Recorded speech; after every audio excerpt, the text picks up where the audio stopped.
नमस्कार दोस्तों, आज हम आपको आरबीआई के 1 लाख करोड़ के इन्वेस्टमेंट के बारे में बताने जा रहे हैं और ये कैसे लाखों करोड़ इनकम बनाता है इसके बारे में अब हम आपको बताएंगे। सबसे पहले अब हम बात करते हैं हिस्ट्री ऑफ आरबीआई की। RBI was set up in 1935 under the British और अब इसके प्रेजेंट गवर्नर हैं डॉक्टर शक्तिकांत दास। सबसे पहले हम बात करते हैं रिवर्स रेपो रेट की। आरबीआई ने रिवर्स रेपो रेट को 4 से घटाकर 3.75 कर दिया। अब इसका मतलब समझते हैं। रिवर्स रेपो रेट का मतलब है कमर्शियल बैंक अपना पैसा आरबीआई को देते हैं, जिसके बदले आरबीआई उनको इंटरेस्ट रेट देता है। अब इंटरेस्ट रेट को घटा दिया गया। इसका मतलब कमर्शियल बैंक के पास पैसा बढ़ेगा, जिससे वह लोगों को ज्यादा लोन दे सकते हैं। इससे बाजार में मंदी दूर होगी।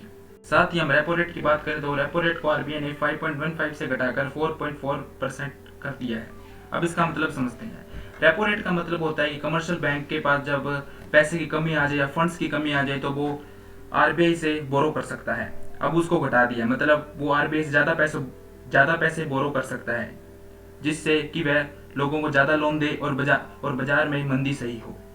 जैसे कि आप सब देखते हैं कि आरबीआई हमेशा रेपो रेट या रिवर्स रेपो रेट में चेंज करता है। क्यों? इसका आंसर है कि क्योंकि ये शॉर्ट टर्म होते हैं, तो इसलिए लगभग इनमें ही चेंज किया जाता है। दूसरी महत्वपूर्ण बात, आरबीआई ने 50,000 करोड़ सीधा मार्केट में इंजेक्ट किए हैं। अब आप समझिए ये 50,000 करोड़ कितने लाखों करोड़ इनकम बनाते हैं। सबसे पहले हम देखें, इसके पीछे एक प्रिंसिपल काम करता है, जिसका मतलब होता है इन्वेस्टमेंट मल्टीप्लायर। इसको हम एक एग्जाम्पल की तरह समझते हैं। समझिए, जैसे कि आपके पास 10 रुपए हैं, जिसमें से आप 2 रुपए बचाते हैं और 8 रुपए खर्च करते हैं। वो 8 रुपए किसी और के पास जाते हैं और उसकी इनकम बनते हैं। उसमें 8 रुपए में से वो फिर 2 रुपए बचाता है और 6 रुपए खर्च करता है। वैसे अगले पर्सन के पास जाते हैं, वो 6 रुपए, वो 2 बचाता है, फिर वो 4 रुपए खर्च करता है। ऐसे ऐसे ये प्रोसेस कंटिन्यू चलता रहता है, जिससे ये पता नहीं कितने लाखों करोड़ इनकम बन जाती है।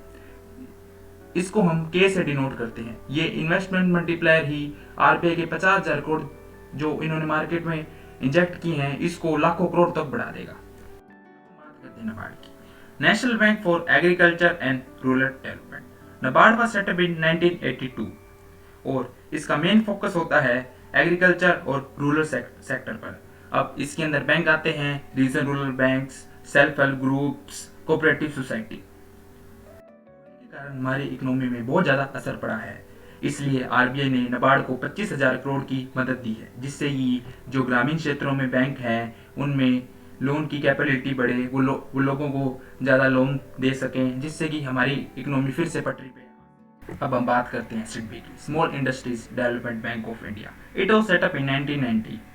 इसके मैनेजिंग डायरेक्टर हैं मोहम्मद मुस्तफ़ा। अब देखिए, स्मॉल स्केल इंडस्ट्रीज वह इंडस्ट्रीज होती हैं जिनकी इन्वेस्टमेंट 5 करोड़ हो या उससे कम। जिनकी इन्वेस्टमेंट 5 करोड़ से ज्यादा होती हैं वो लार्ज स्केल इंडस्ट्रीज होती हैं। आरबीआई ने इनको 15,000 करोड़ की मदद दी है, जिससे कि स्मॉल स्केल इंडस्ट्रीज हैं फिर से ग्रो कर सके और हमारी इकोनॉमी फिर से पटरी पे आ सके। अब हम बात करते हैं नेशनल हाउसिंग बैंक की। It was setup in 1988 under national housing bank act और इसके मैनेजिंग डायरेक्टर हैं श्रद्धा कुमार मोहता। अब देखिए, जो बैंक हाउस बनाने के लिए लोन देते हैं, अब उनके पास पैसे बढ़ेंगे, जिससे कि वो ज़्यादा लोन लोगों को दे सकेंगे और फिर से इकोनॉमी चलने। अब आरबीआई का क्या मेन मोटिव है और क्या मेन प्रिंसिपल्स हैं कि आरबीआई ने बैंकों को 50,000 करोड़ की मदद दी और बाजार में 50,000 करोड़ पे निवेश किए।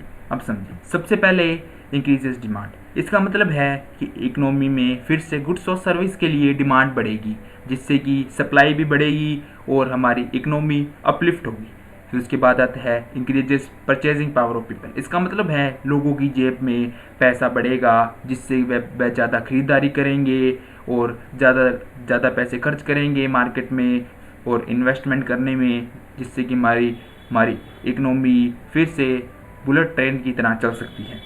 तीसरी और सबसे महत्वपूर्ण बात, crack the situation of deflation, जिसका मतलब है मंदी। आरबीआई ने यह सब कुछ मंदी दूर करने के लिए और इन्वेस्टर मल्टीप्लायर को लगातार बढ़ाने के लिए ही किया है, जिससे कि हमारी इकोनॉमी में फिर से बूम आ सके। धन्यवाद।